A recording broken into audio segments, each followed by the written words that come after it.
Okay, so let's do this first. Where is Jerusalem?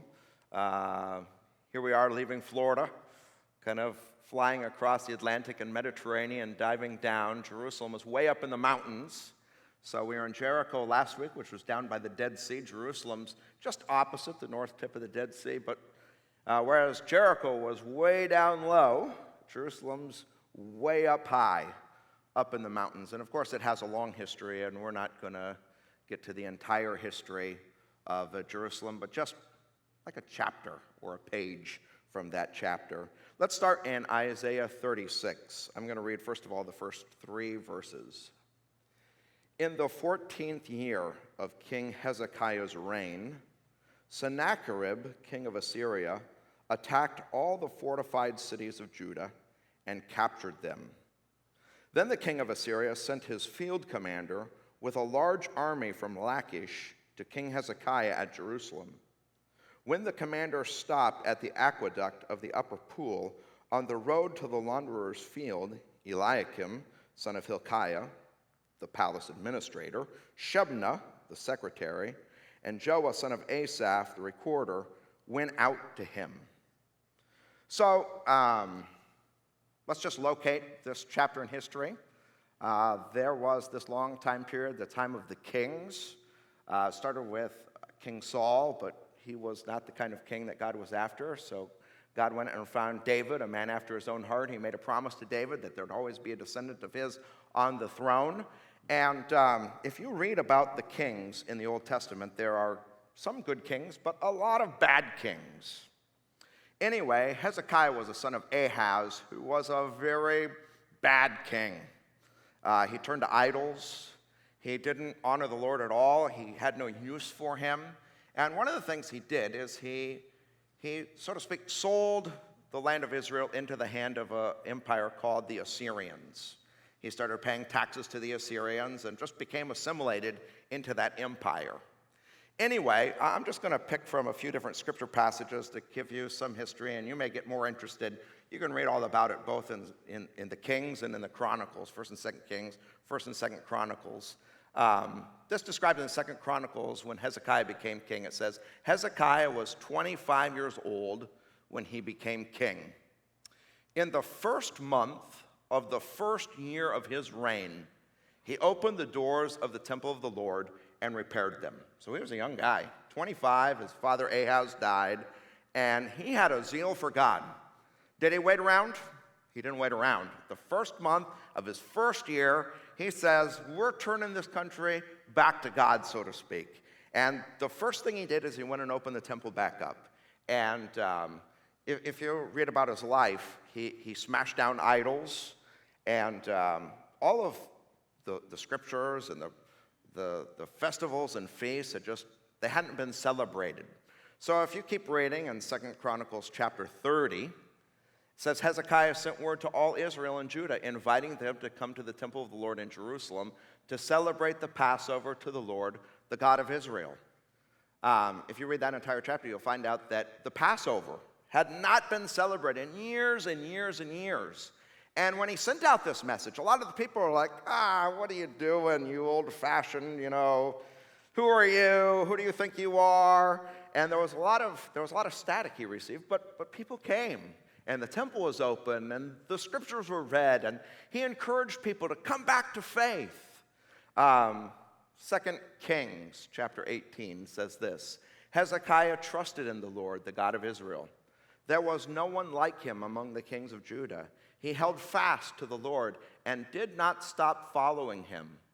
And now this last line, he rebelled against the king of Assyria and did not serve him. So his father had basically turned the country over to Assyria. They had a practice of paying taxes and sending tributes. And King Hezekiah said, no, not following some other king and his gods. We're following the Lord, and we're not going to pay those taxes. We're not going to pay the tribute. And, of course, he knew that that was a bold step, that the Assyrians would send an army, that they'd attack. He knew the kind of trouble, but he just had a zeal for God. He says, we're not serving other gods anymore. I'm going to just put a map up here on the screen so that you can get a sense. I guess last week I think I used this screen, so I'm going to favor this screen this week. Just equal opportunity from wherever you sit, right? So here we go. This is where Jerusalem is. The Assyrian Empire was a very large empire. Its capital city right here was Nineveh. So in the news today is the city of Mosul, right? ISIS has taken over Mosul, and now we just got good news this last week because American forces have basically taken that city back. That is ancient Nineveh. And that's where the capital city of the Assyrians were. It was just a vast empire at the time. They had huge armies. They controlled a lot of land. Look how small the little tract of land is here. And who did they think they were to rebel? I mean, they'd be in all kinds of trouble. And, okay, that's where we pick it up. Back in chapter 36 of Isaiah. In fact, because it says here, he rebelled against the king of Assyria and did not serve him. Verse 1 says, in the 14th year of King Hezekiah's reign, so 14 years in, the Assyrians wouldn't take it anymore. Sennacherib, king of Assyria, attacked all the fortified cities of Judah and captured them. So, of course, beyond Jerusalem, there were a lot of other cities, and, I mean, they came and they attacked, and they were successful in capturing all of them. And once they'd done that, we read in verse 2 that the king of Assyria sent his field commander and this large army, and they surrounded the walls of Jerusalem. And they had a message. I guess I'll call it a fearful message. You better stop or else. And let's just keep reading. I'm still in chapter 36, but I'm going to skip ahead. Verse 11. So Eliakim, Shebna, and Joah went out to meet this field commander. And look what they say in verse 11. They said to the field commander, please speak to your servants in Aramaic, since we understand it. Don't speak to us in Hebrew in the hearing of the people on the wall. In other words, whatever you're going to say, do us a favor. Just tell us. Don't tell everyone else. They were worried, like what kind of fear would come over people. But the commander replied, was it only to your master and you that my master sent me to say these things, and not to the people sitting on the wall, who, like you, will have to eat their own excrement and drink their own urine? Then the commander stood and called out in Hebrew, hear the words of the great king, the king of Assyria. This is what the king says. Do not let Hezekiah deceive you. He cannot deliver you. Do not let Hezekiah persuade you to trust in the Lord when he says, the Lord will surely deliver us. This city will not be given into the hands of the king of Assyria. Do not listen to Hezekiah. This is what the king of Assyria says. Make peace with me and come out to me. Then each of you will eat fruit from your own vine and fig tree and drink water from your own cistern, till I come and take you to a land like your own, a land of grain and new wine, a land of bread and vineyards. Do not let Hezekiah mislead you when he says, the Lord will deliver us. Have the gods of any nation ever delivered their lands from the hands of the king of Assyria? Where are the gods of Hamath and Arpad? Where are the gods of Sepharvaim? Have they rescued Samaria from your hand, from my hand? Who of all the gods of these countries have been able to save their lands from me? How then can the Lord deliver Jerusalem from my hand? Now, dark cloud coming over you. So this field commander showed up. The servants of King Hezekiah have gone out. They said, listen, whatever you have to say, please say it in Aramaic. We don't want everyone else to get afraid. We don't want them to be scared. He says, no. And he shouts out in Hebrew, listen, Hezekiah is telling you to trust in the Lord, trust in God. Listen, your God's just like the God of every other nation. You can see our large army. You are going to fall. Just come out right now, give up, make peace with us, follow our gods, and everything will be fine. If not, I mean, he talks about the most terrible fate falling upon them. It's just a tremendous test of faith. Hezekiah has told them, we're going to trust in God, and that's it. And he's trustworthy and he'll take care of us. And here comes this dark cloud. And of course, I want you to imagine standing on the wall, hearing the words of this person saying, you know what, every other city has fallen, every other nation has fallen. Are we crazy here? Just a real moment of crisis of faith. Verse 21, the people remained silent, said nothing in reply, because the king had commanded, do not answer him.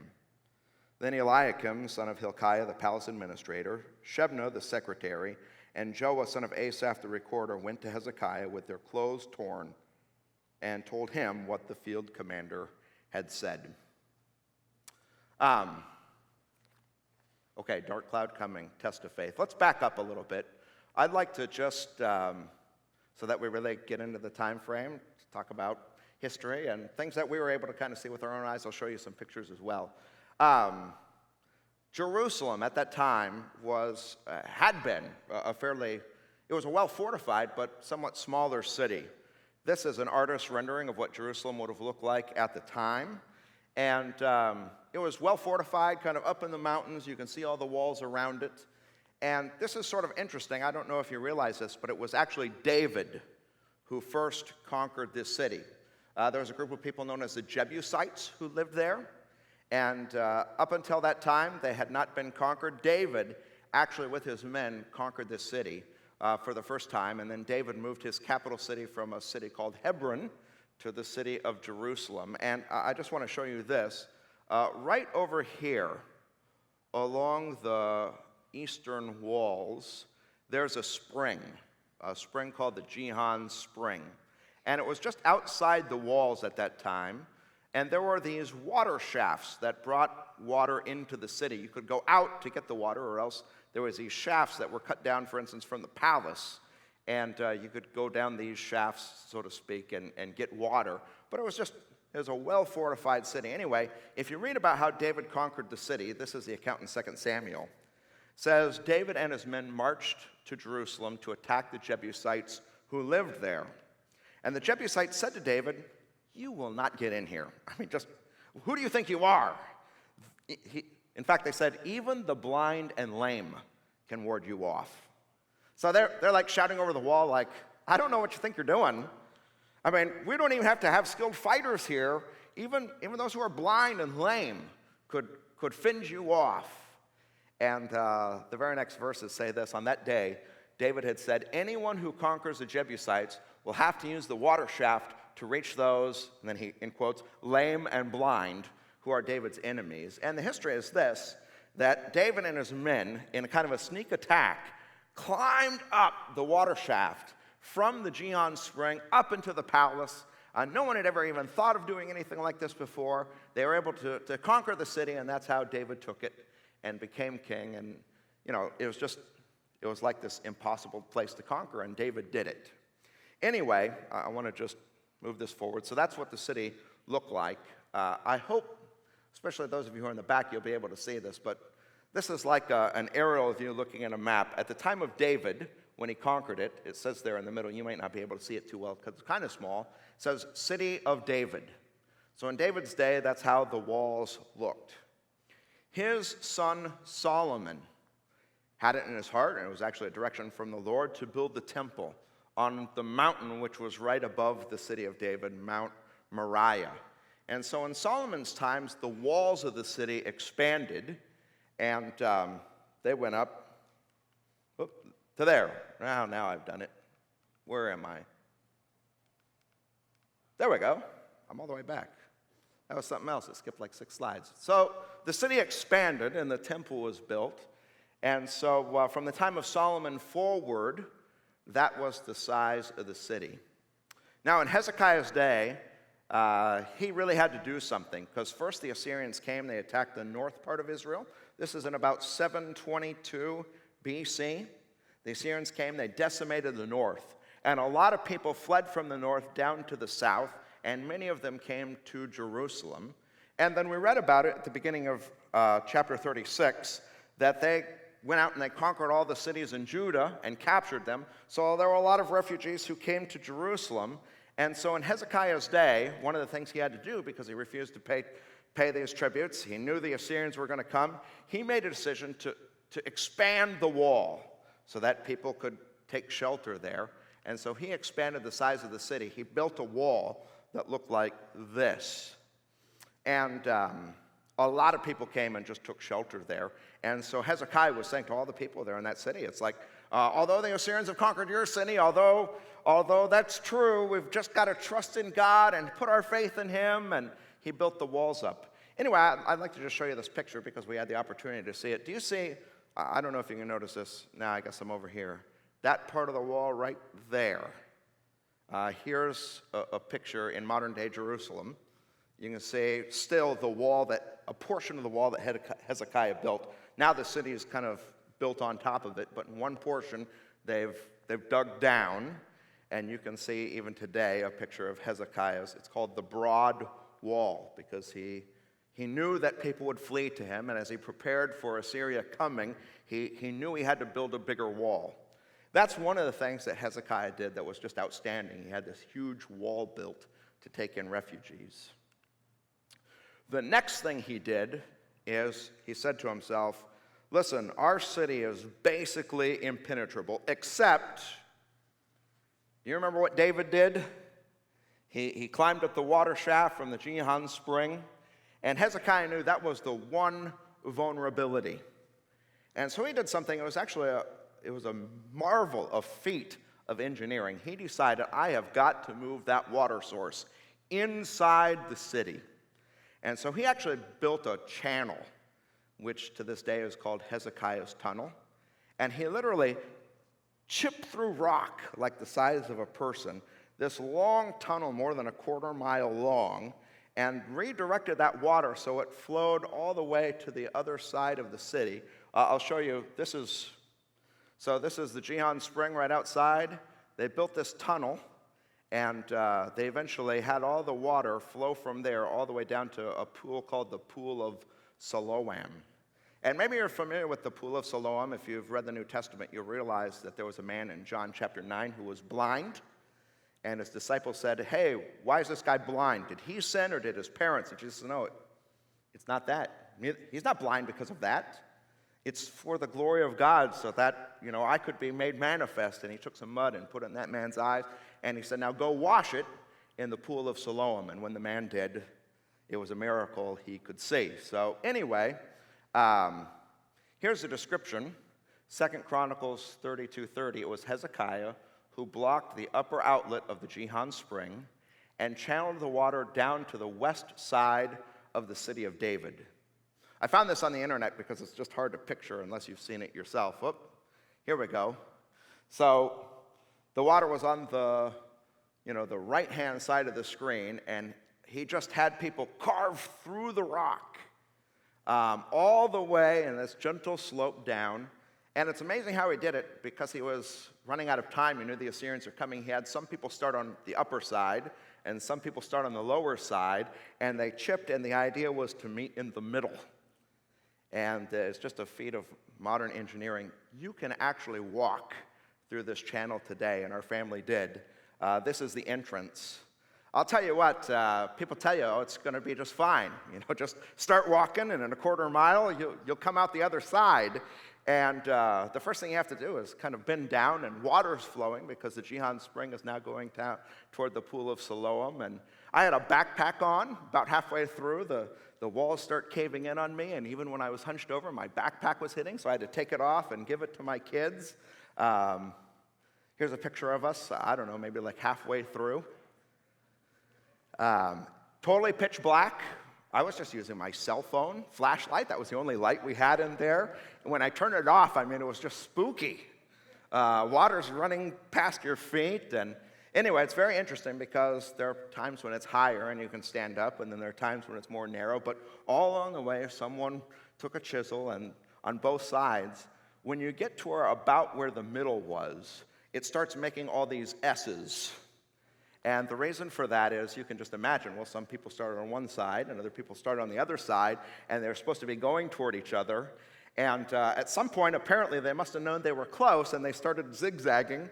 And right in the middle, that's exactly what it does. But somehow they punched through, and eventually, down on the other side is the Pool of Siloam, and parts of it are still there today. And there's, if you take a selfie with your second daughter, you just got to show it. So there we are at the Pool of Siloam. I mean, it really, the first time you go through it is freaky because you think, is this thing going to ever end? And you're hunched down with your cell phone light, walking in water, but it survived, still intact. Hezekiah did it in his reign. And so two things he's really well known for is expanding the wall to take in refugees and building this pool. Anyway, let's go back to Isaiah now, chapter 37. They've been threatened. There is this, it's really a fantastic prayer. We'll start in verse 14 of Isaiah 37. Hezekiah received the letter from the messengers and read it. Then he went up to the temple of the Lord and spread it out before the Lord. And Hezekiah prayed to the Lord, Lord Almighty, the God of Israel, enthroned between the cherubim, you alone are God over all the kingdoms of the earth. You've made heaven and earth. Give ear, Lord, and hear. Open your eyes, Lord, and see. Listen to all the words of Sennacherib has sent to ridicule the living God. It is true, Lord, that the Assyrian kings have laid waste to all these people and their lands. They've thrown their gods into the fire and destroyed them. For they were not gods, but only wood and stone fashioned by human hands. Now, Lord our God, deliver us from his hand, so that all the kingdoms of the earth may know that you, Lord, are the only God. So it's a tremendous prayer. It's true. They've destroyed these other lands. They've gotten rid of these other gods. He says, I know they weren't gods. I know they weren't gods. I know that you're the only true God, so deliver us. And the reason this is in Isaiah the prophet is because God actually raised up Isaiah to send the response. And the response really starts in verse 21, but I'm going to cut to the chase and just take you to verse 33, where you can read the whole thing later, but we'll just, for the sake of time, verse 33, Isaiah brings this message. Therefore, this is what the Lord says concerning the king of Assyria. He will not enter this city or shoot an arrow here. He will not come before it with shield or build a siege ramp against it. By the way that he came, he will return. He will not enter this city, declares the Lord. I will defend the city and save it for my sake and for the sake of David, my servant. So Isaiah comes to Hezekiah and says, this is what God says. Here's the truth. And now the army is surrounding the city when Hezekiah gets this message. And it's like a ray of hope as darkness is falling. Anyway, verse 36. The angel of the Lord went out and put to death 185,000 in the Assyrian camp. When the people got up the next morning, there were all the dead bodies. So Sennacherib, king of Assyria, broke camp and withdrew. He returned to Nineveh and stayed there.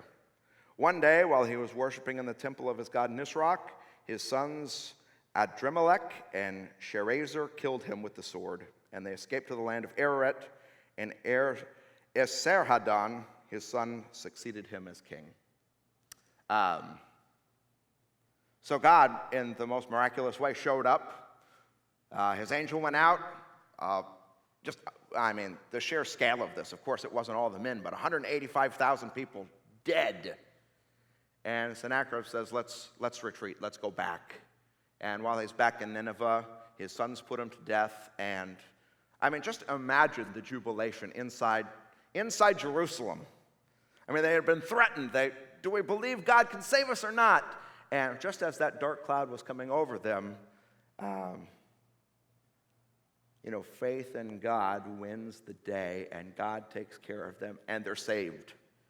And by the way, like the only city in that whole region that was saved, faith in God. I don't want to stop there. I want to also it's like the story's good enough to just pause and think about that. But I want to just share the next episode as well. It says, in those days, Hezekiah became ill and was at the point of death. The prophet Isaiah, son of Amoz, went to him and said, This is what the Lord says. Put your house in order, because you are going to die. You will not recover. So he's fallen sick. And Isaiah, the same prophet who had come and told him that they were going to be saved, came and said, time to put your house in order. You're going to die. Verse 2, Hezekiah turned his face to the wall and prayed to the Lord. Remember, Lord, how I've walked before you faithfully and with wholehearted devotion, and have done what is good in your eyes. And Hezekiah wept bitterly. Then the word of the Lord came to Isaiah, go and tell Hezekiah, this is what the Lord, the God of your father David says, I have heard your prayer and seen your tears. I will add 15 years to your life, and I'll deliver you and this city from the hand of the king of Assyria. I will defend this city. So, the first part of the story is on a national scale. There's a dark cloud coming. The entire, all the troops of Assyria are outside the wall. And faith. There's a prayer, and God answers that prayer. Now it's personal. For King Hezekiah, there's a dark cloud coming. He's going to die. And he prays. He weeps bitterly. One of the questions we have to ask is why? I mean, why wasn't he content? We all know we're going to die. Wasn't he content to just say, okay, into your hands I commit my spirit, and, go and join us? Why wasn't he content? And you have to do, I guess, some Bible research to find this out, but one of the things you find out is he had not yet had a son. He had not yet had an heir to take the throne. And there is a central promise in the Old Testament, and as you read through the Kings, 1st and 2nd Kings, 1st and 2nd Chronicles, you have to keep this in mind. God had made a promise to all the kings of Judah, and this comes from 2 Samuel chapter 7. It's a promise that he made to David. Your house and your kingdom will endure forever before me. Your throne will be established forever. And King Hezekiah at that time, he realizes, God, how can you make true to your own promise if you just kill me now? And here's what we know, that God said, I'm going to add 15 years to your life. So he got an additional 15 years. When he died, his son Manasseh, who, by the way, turned out to be another terrible king, took the throne. And I'll just show you this. 2nd Chronicles, this is touchy today. 2nd Chronicles 33:1. Manasseh was how old? 12 years old when he became king. And he reigned in Jerusalem 55 years. So if he was 12, he was born in Hezekiah's last, 12 years. So he would not have had a son had he not gotten those extra 15 years. So I think that's just remarkable. He had this zeal for God. He says, God, you've got to remain true to your promise. There's supposed to be a king on the throne in the line of David forever, and I'll be the end. And anyway, as that personal shadow was coming upon him, he prayed, and God answered. Here's the next part, and after I go through this, I'm just going to land the plane. This is the Lord's sign, that the Lord will do what he promised. Verse 8. I will make the shadow cast by the sun go back the 10 steps it has gone down on the stairway of Ahaz. So the sunlight went back the 10 steps it had gone down. Now, I'm going to just, for the sake of trying to help you understand this, return to my stick figure drawings. I'm sorry if you don't like them. Hezekiah is sick, lying on his deathbed. Right? This is his bedroom. And apparently in his bedroom there was a stairway. And somewhere along that stairway there was a window. And of course, now the sun, the way I drew it, it looks like it's inside, but we all know the sun's not inside. Use your imagination, people. The sun's outside, and it's racing across the sky. And as that happens every day, there's a shadow that gets cast. First, the shadow, goes down a certain way, and then it goes farther, and then it goes farther. And it's a physical shadow. But the imagery here, kind of metaphorical imagery, is poignant. Because as the sun continues to race across the sky, that shadow is eventually going to overtake who? The king. And Isaiah comes in and he says, you know what? Not only are you going to get 15 more years, but here's the sign.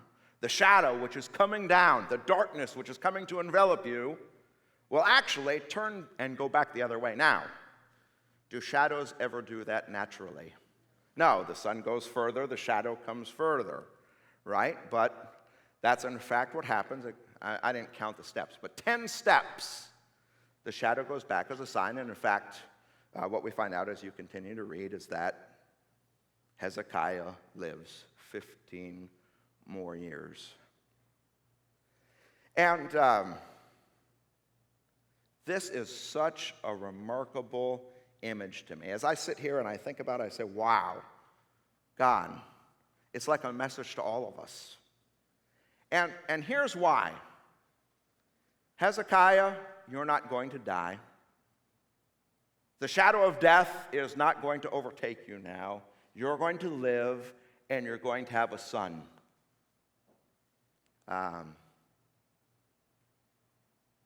This is a big setup to the big story. Because in the big story of the Bible, God sent his one and only son. And do you realize that one of the biggest things that happened to him on the cross was a shadow? Matthew 27, verse 45 says this, "From noon until 3 in the afternoon, darkness came over the land. About 3 in the afternoon, Jesus cried out in a loud voice, my God, why have you forsaken me?" And I say this as a big message to all of us. I hope you don't miss it. The shadow did not overtake Hezekiah, because God in his plan decided that the shadow would fall on his son, not us. You see that? Darkness won't overtake us because it instead will fall on his son. And that's what the story of the gospel is all about. We're sinners. The wages of sin is death. We deserve to die. But instead of having death fall on us, God removed that punishment. He removed that penalty. He removed that shadow. And he crushed Jesus with it in our place. Which is all a call to faith. It's all a call to faith. And this is why I say this message, I think, is poignant to all of us, because you will not go through life without the dread of the shadow, so to speak. There will be times, dark times, at one point or another, where you say, it's going to overtake me. I'm going to be done. It might be finances. It might be a diagnosis. It might be a relationship. And you just feel like all hope is lost. Darkness has come. I'm doomed. Maybe even for many of us here, it's just a religious thought. You say, man, Scott, I hear you saying that I can be forgiven, but you don't know what I've done. And you feel like when it comes to my relationship with God, like God would never accept me. There's just a big shadow hanging over me. And I'm telling you, no matter what it is, this message is for all of us. God has put the darkness and shadow on his one and only Son, so that for us, there's light and life. Which means that no matter how bad, we will not be overtaken by the shadow. We will not be overtaken by the shadow. And that, I think, is when I was in the darkness of Hezekiah's tunnel, and you're just walking through this thing saying, when will we emerged out in the pool of Siloam, it was like rays of light. And if you're one of God's children, as you walk through the valley of the shadow of death, I want you to know you don't have to fear any evil, because God is with you. And so, it's just the words of Hezekiah. He rallied the people, put your faith in God. And no matter where you're at, I just want to rally you to the same thing. Put your faith in God. This shadow will not overtake you. It's already been laid on Jesus. Let's pray.